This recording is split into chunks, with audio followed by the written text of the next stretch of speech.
I'm going to do, I think, magenta, a soft wash of magenta. It might change to a blue in a minute, but we'll start off with that. So any magenta you have will do.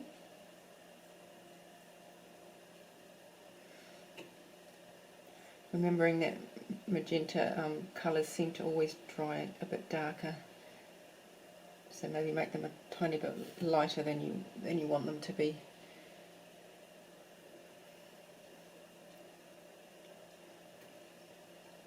Alright, so I'm just looking at putting in some light colour. Let's see how light I made it. Yeah, that will do. Some light colour through this area. I can go over the other parts that I've done because that will just add depth.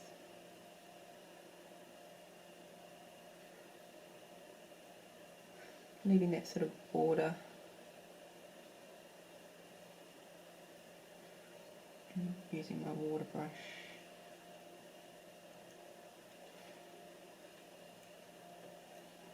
Actually, I should move it around a little. My palette of colours.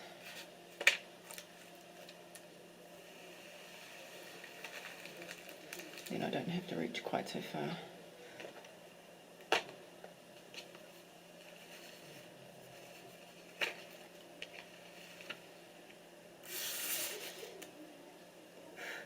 Oh, that's so much better. There's a lot to be said for being organised, actually, your layout. Okay, so that will kind of, anywhere I've put this wash over top will just strengthen those undercolours. That's okay for the moment. I do see some sort of a little bit more of a highlight part there, which I think I might just even now start putting in, so I'm not going to go all the way up on that part there. I'm just going to leave this bit up the top there. It is a little bit lighter, and we can come in and put it in later, but it's almost like a little reminder that I want to work on that area, like there's something there to sort of take advantage of, really. I say that because I always find it really hard to paint really smooth, flat, simple things because there's just not much to do. So I always want to put in anything I can see. I tend not to paint leaves because of that. Because quite often, I mean, apart from nice autumn leaves, they're really simple and they're really flat. And apart from a tiny bit of shine, you can't do too much with them. And it's so much easier to paint something than to paint nothing. It's this weird, the more crinkles or the more bits and pieces you can paint, I think the better things look, the more real they look. But if you're staring at a flat piece of petal or a leaf, it's really, you've got to make a bit more up, which I do. It's I use my imagination quite a lot. I mean, I don't know if you're following along at all on the photo as well, for instance, but you might, I mean, I'm constantly squinting my eyes at the photo and saying, oh, do I see a little bit of blue there? Okay, I must remember to put some sort of blue there, or could it almost be a cast of green? And I mean, I'm always thinking like that because you sort of need stuff, you need things so that you've got something to paint.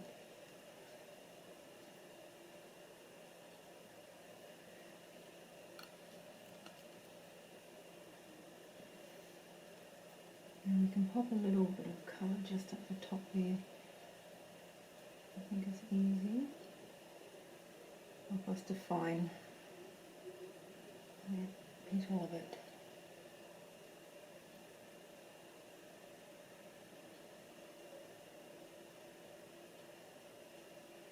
Hey, did you okay, all truth now, did you practice any of that dry brush splaying and stuff? Anybody? Well, I know Bronwyn's been practicing because she's been doing some other things, but did you manage to do a little bit, Kate?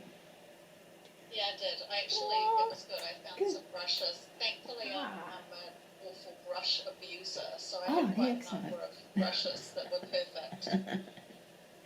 Yeah, they are great. Oh, good, because it's I mean, yeah, it's a little neck.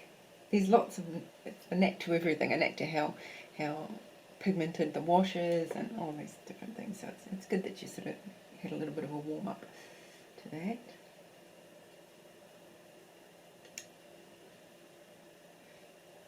Okay, now there's sort of a nice little roll. We're calling it a highlight, but it's not really a highlight. In the middle down here, there's going to be like a blue sort of highlight that we're going to do, probably with a cobalt. But there is a tiny bit of like reflected shine through there, so that's why I'm sort of leaving that. You should be able to see that on your photo easily enough. So that's what that's all about. This part here, I'm just drifting off into nothing for the moment. To be honest, I have to squint and decide what is that colour down there. It's all a bit murky down the bottom, so, and that will come to me as I paint, but if I don't know what it is, I just move on to something else first, you know, and keep going with the flow, and then you'll sort of, you get into it and you work out other colours later. So we can just add another layer on the side piece. It's going to go up into that highlight, and I might, let's see, it's a nice highlight up there. So what I might just do is take a pause. Seeing as it is quite nice, I'll take a pause and I'll have a quick look at some of the other photos I've got of that angle on that side, on this side right here, and just see sort of what was going on there, and any other photos. See if there's anything that I wouldn't want to sort of paint over and look at the photo later and go, oh well, that would have been nice to put in there. So let's have a look at that.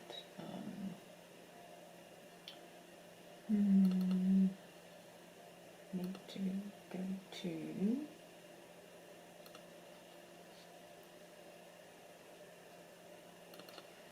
so what I'm sort of working from at the moment is just yeah, I'm just working from that main picture. But if I open up my file and have a quick scan, can I see, yeah, there is a couple of photos of the side. So I just want to open up one and see if there's something sort of a bit more zoomed in. Capture that edge a little bit more, let's see. Yeah, there is, and it's not that much more interesting than the picture we've got. It was 089 was the picture I'm looking at. It's okay, but it doesn't really give me much more information. A lot of the times they do, but I guess not on this particular instance. So you can just keep working from, I think, that main photo for now. It's okay.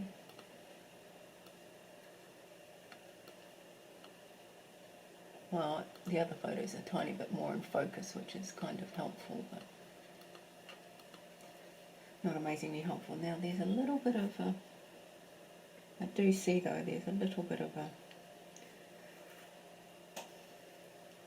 shadow just on this edge here, so I might as well pop that in there.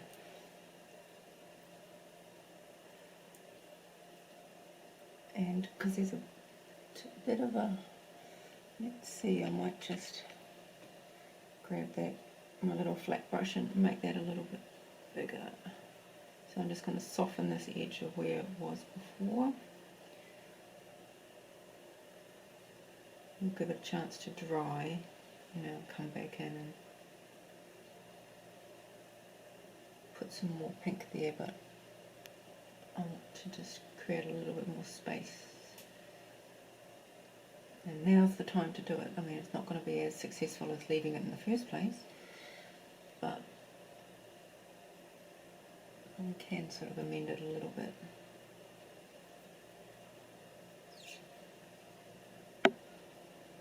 Okay, so we'll leave that to have a little dry there for a minute.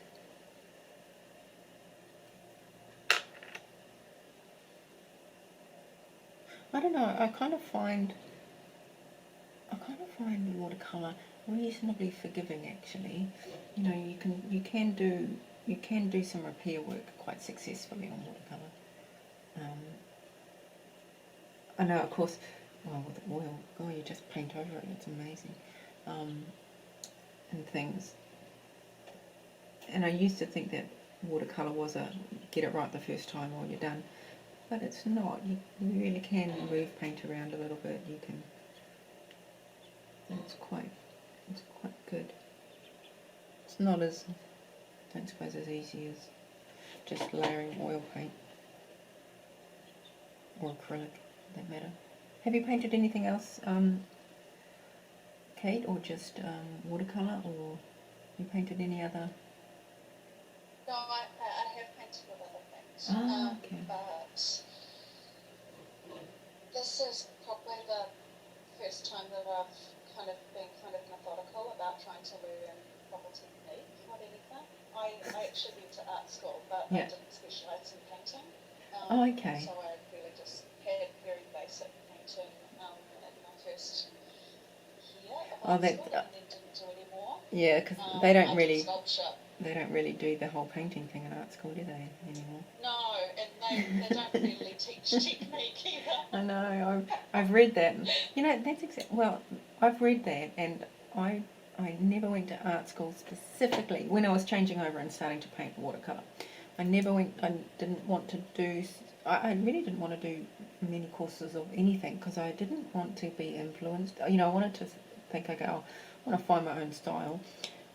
And if I go to some sort of school, they will teach me what they want to show me, and I want to work out something on my own. You know, I don't want to be influenced by other things. But I had heard that, yes, you can leave art school without actually being able to paint, because they don't sort of go into the technicalities of mixing and all those things and applying. But I would have thought, I mean, gosh, there's quite a lot to learn for oil, you know, that whole fat over lean and different things I've read about over time. I was like, ooh, sounds a bit cryptic, really.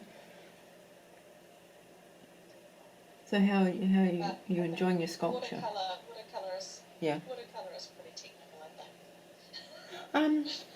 Application-wise, yeah, I mean, I think it's more, well, I'm not sure about oil, how hard it is to apply, but you can pretty much mix up a colour real quick in watercolour, but yeah, applying it's a different story.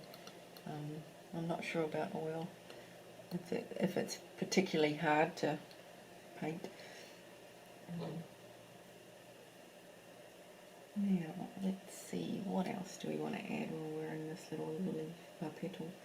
There's a few little things we can go through. Now that, because my paper is now damp, because I just sort of went around it, I quite often use that as a way of then going back and sort of building up a few more things that I see whilst I see them.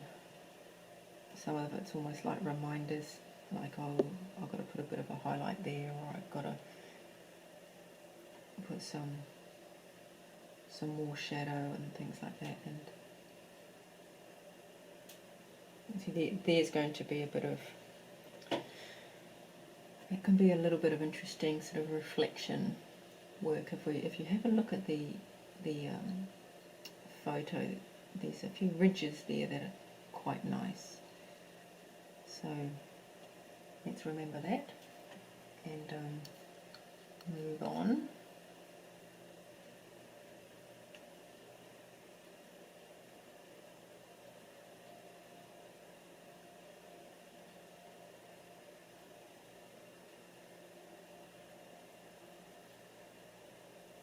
this little curl.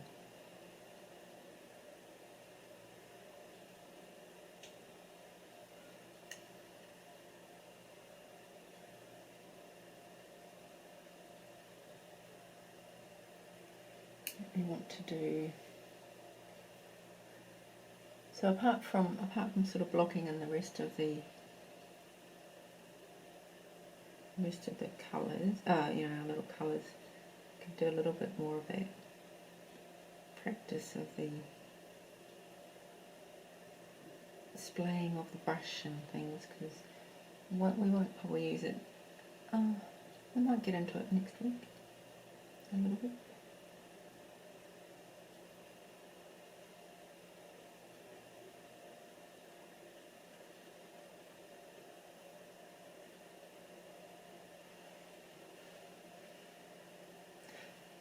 See what I'm doing? I'm just sort of running a few lines down here, just as I see when I'm sort of working. If I do sort of see clearly the angle, sometimes, you know, you're saying, how's that curving?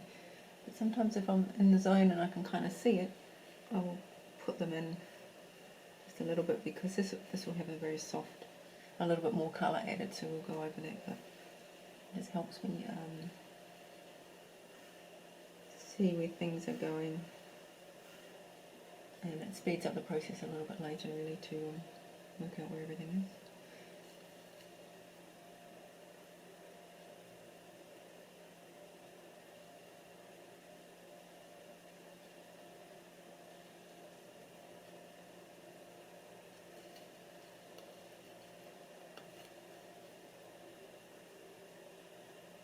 Hey, was that YouTube thing okay? Did that work out okay for everybody?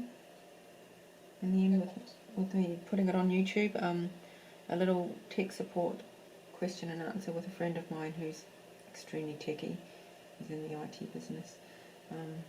He was the one that suggested I just load it to YouTube and let them do the compression, because they're huge files, which I can't send any other way. You know, like you can't really send very easily, and you certainly can't send over email. And YouTube seems to have it down quite well.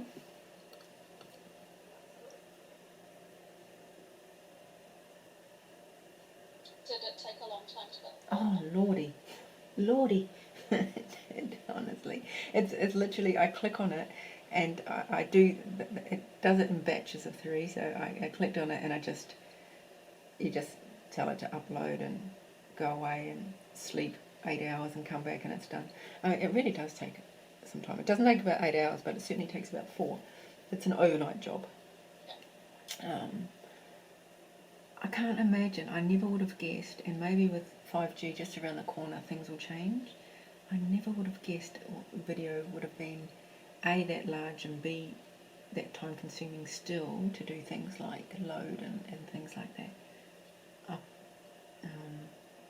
don't know, I just would have thought they would have cracked that a little bit more, and you know, it would have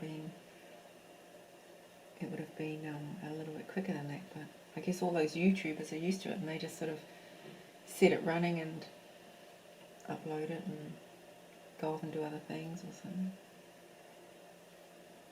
I follow some other vlogs of YouTubers in France, and oh, do you? Yeah. a lot of them complain about the speed in France. Oh, I don't feel so bad. Yeah. Okay, good. It seems to be a common complaint. Okay. Wow. We can't comment. How's New Zealand?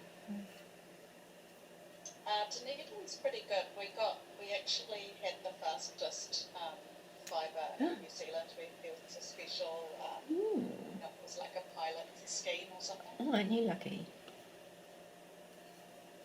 Yes. Now, I think that's kind of, well, actually, you know what, we probably could intensify this colour down here a bit more, hurry up and get that going, so I might just, because it's quite dark and everything down there. Let's see, probably just whack on some colour.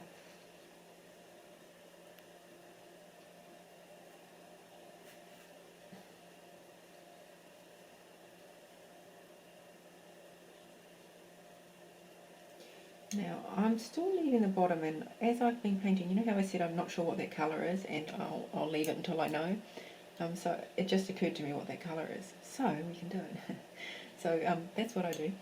I'm like, oh, what is that colour? Well, you know, your eyes are sort of want to say this is a soft pinkish purpley tulip. It should be pinkish purplish, but soft. But it's actually quite a muted greyed colour. But what it can be is, and I'm quite happy to put that in there now, that's just dawned on me.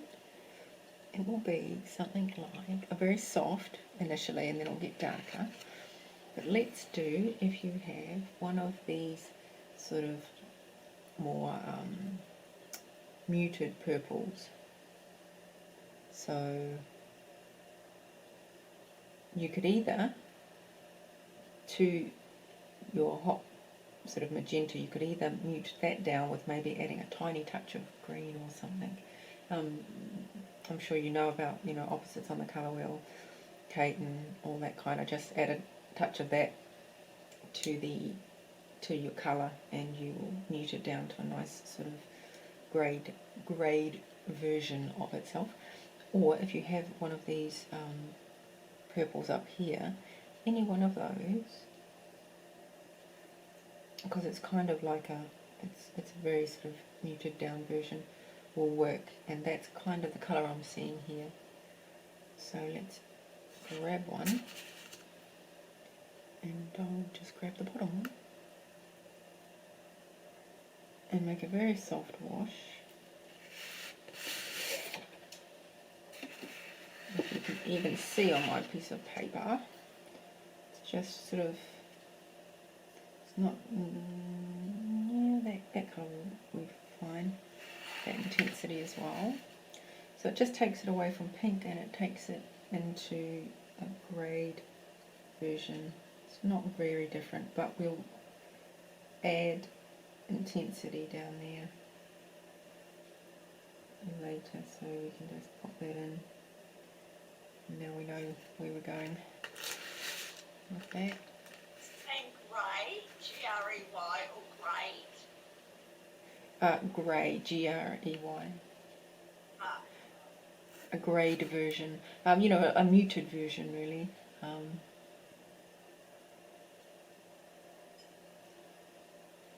But it's like at this point it's like a dusty pink colour rather than that kind of brighter pink of the magenta. So that's all that is at the moment. We don't need it to be any more than that for now. So we can jump into this back part here. See, that's getting a little bit more shape and things. So that's okay. Do I want to make sure just this bit up here, I'll just make sure it's got some a little less pencil, just where the highlight part is.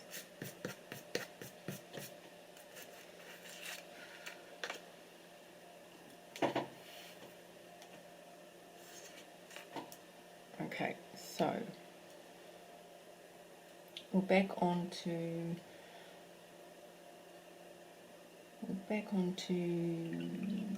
magenta. Let's just have a look. So now, because that back petal is a little out of focus, this is where I would jump into my folder again and have a look and see if I was good enough to give myself an in-focus shot of it. Or slightly more in-focus shot. Oh yes, I was. So 093 is a little bit more in focus, and so that's going to be easier to work with. We've got some nice highlights and a weird little curl up the top, which is about the only bit of interest up there, so we definitely want to catch it. And I need to redraw it a little bit.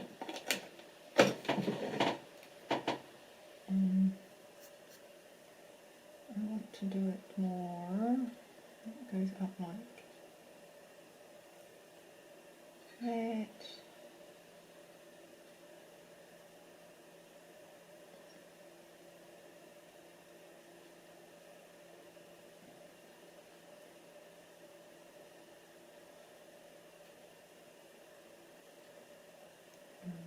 That little bit there, maybe.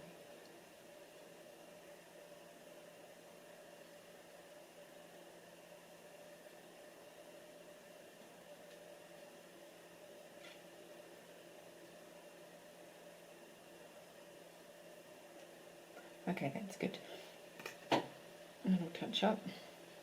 Okay, so I will grab some magenta again, just soft. You can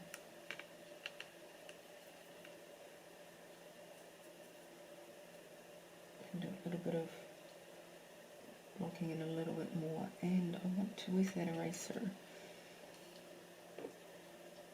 So I drew sort of two lines here to remind myself that was where the strong highlight is, but I can take those out a little bit at the moment.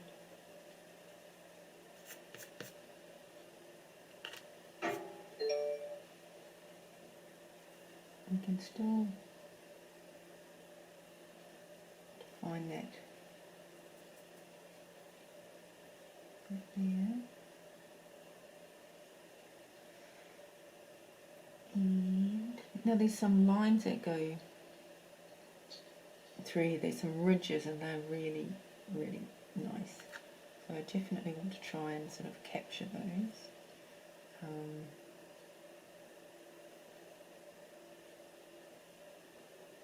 So even now I just might put in a few. But all, I mean really little, like just a couple, even just to remind myself that's where they are and that's what they're doing. And follow that curve around. This is just while I'm in the zone and think I can see how that curve goes. It's almost like I do kind of redraw as I go the first and second layer that these two are. You're sort of re-cementing in some of the details that I didn't put in pencil and things like that. I have no idea if other people do that with watercolour, by the way. I've never watched other people paint.